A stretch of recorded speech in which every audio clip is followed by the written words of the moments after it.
Thanks so much for joining us. My name is Anu Gun. I am a film director and actor in pretty much every aspect of filmmaking I've done. So I'm not a big fan of commentaries because I don't like giving away the secret. And there's a lot of mistakes and little things that you do to make the movie magic happen. And it's just like a magician revealing his magic. Keeping that in mind, I figured this is mostly for other filmmakers and not just the general audience. So, I figured I'd give it a go. Plus, my buddy Chad Zuber is blowing up right now on YouTube, and he was so kind enough to link me to one of his viral videos. So I figured I might as well take the opportunity to sit here and dish out some more filmmaking techniques and secrets and things like that.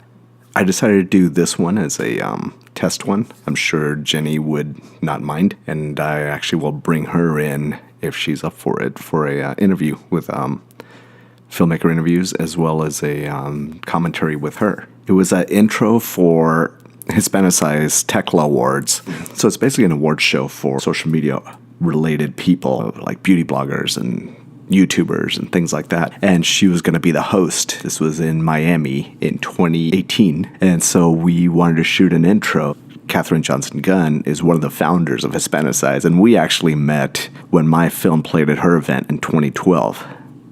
All right, so I want to try the commentary now, like in real time. So right there, the opening shot was a still image that I found of the Palmetto Expressway. And yeah, it's kind of funny because that all I did was basically I moved it in post, like it was a handheld shot, and then I made the brake light flicker on the car right in front of her. And all this, so that kind of leads up to that where it feels like she's stuck in traffic. So we did this in a parking lot, like down the street from me, and so it's her. There's a car next to her, which is Catherine, and then Jose is in the other car on the other side. And I'm just kind of cueing them based on how I feel like. So, do I need the car to move forward, move back, just to give it a little bit of motion? So then we came back, and she did her Abuela part, the grandmother part, in our house.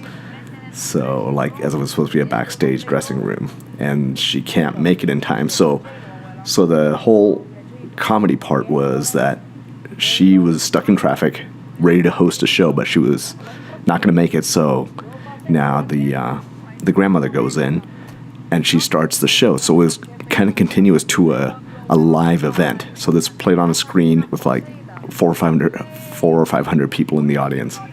And then she comes out, the grandmother comes out in the exact same costume. So this was shot in LA. And then the event actually happened in Miami. We made the car scene look like it was Miami. And it came off really well. So I was happy. And Jenny was amazing to work with. So when I'm sitting here just tossing out ideas, Jenny's a big improv actor. So like any idea I give her, she just like runs with it. And then she, of course, her character's been around for a while. So she had fantastic ideas. Catherine, Jose, and Jenny came up with the premise of she's running late for the Tecla Awards, and then the grandmother's going to take over. Jenny's sister, Stephanie, did the editing, who is fantastic and fast. Yeah, that was it. It's basically 2 locations. We shot the whole thing in about a few hours, and then she edited it, I think, within like 10 hours, or she gave it back to us within like 10 hours. Yeah, so that was the commentary on that one. So it's kind of a test one to see how these commentaries are going. I've watched tons of DVD commentaries. I highly recommend Robert Rodriguez. I think El Mariachi, it felt like film school. You can hear his notes. Like he's saying, here's where I did this, here's where I did this. So that's kind of the inspiration for this, as well as his book, Rebel Without a Crew, which was pretty much my Bible, like just for the past, it's almost been 20 years that I've been doing this full time. When I first got into filmmaking, I always questioned the role of a director and what exactly do they do, because everybody else on set is doing their job. The cinematographer is shooting it and all that. So with this one, initially I was just going to shoot it, but once you kind of get a feel for things, it is pretty difficult to come in as a director on projects, especially when you don't know other people, they don't know you. there's always that trust issue because that is pretty much the vision. The rest of it, a lot of it is, yes, there's a lot of creativity, but it's a lot more technical. Like the camera guy is the only guy who can shoot. The editor is the only one who can edit. But everybody in the room is a director tossing out ideas. So one of the things you kind of do is you go in as a cinematographer and you just kind of feel it and you see who's running the show. Obviously, it's best to talk about it beforehand. But usually what happens a lot of time is people don't have the vision to carry the whole thing through, like a big thread of a story, just little things that will add to the story. People will toss out one or two ideas here or there, things like that, and want to call themselves a director. So usually I just go in, I shoot it. While I'm shooting it, I get the feel for it. I just kind of gently toss out ideas, especially when you're working with actors you don't know.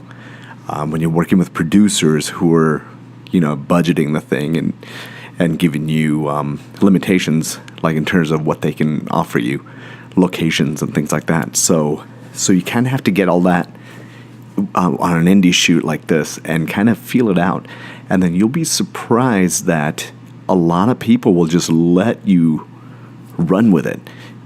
Because it's kind of like the Lee Iacocca quote, lead, follow, or get out of the way. So if you can really sit there and lead with being personable, it's easier to take on a directing gig. So the Indiana Jones, the Two Professors one that I'm going to try and do is very similar to that. I was initially just going to shoot it for Don and then maybe edit it or just give him the footage. But on the day of the shoot, I started just coming up with ideas. I love coming up with ideas on set.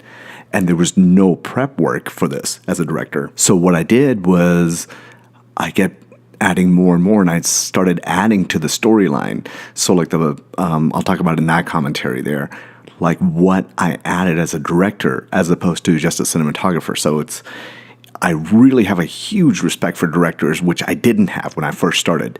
And I wanted to do like a scientific test to have two identical sets with, similar credits for everybody. And then one has a director and the other one does not, and see what happens. And now I definitely say you can tell the mark of a really good director. There are films I'll go see just because of the director. So that was a commentary for the Jenny Lorenzo Abuela video. If you liked it, please comment, subscribe, tell all your friends about it, and then let us know what kind of commentary you would like next.